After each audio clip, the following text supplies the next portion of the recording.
मोड आलेल्या मुगाची उसळ करूयात। कढईमध्ये आवडीनुसार तेल टाकू। किती हवंय ते तुम्हाला। त्यात कांदा टाकू। कांदा परतून घेऊयात व्यवस्थित, लाल होईपर्यंत भाजला गेला पाहिजे कांदा, तरच ती उसळ खाण्यास चांगली लागते।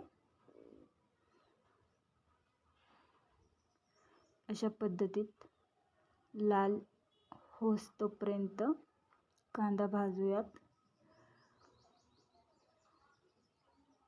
अशा पद्धतीत आता त्यामध्ये मीठ टाकूयात आवडीनुसार, लाल तिखट टाकूयात आणि हळद टाकूयात।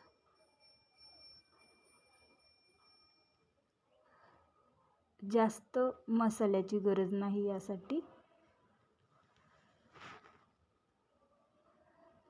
ते व्यवस्थित परतून घेऊयात आपण आणि मोड आलेले मूग टाकूयात। हे सुद्धा व्यवस्थित परतून घेऊया, त्यामध्ये मिक्स करूया आणि बारीक चिरलेली कोथिंबीर ती यामध्ये आपण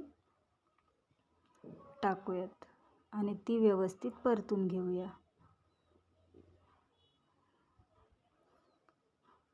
पाणी टाकायचे नाही आणि 1 मिनिट झाकण ठेवूयात।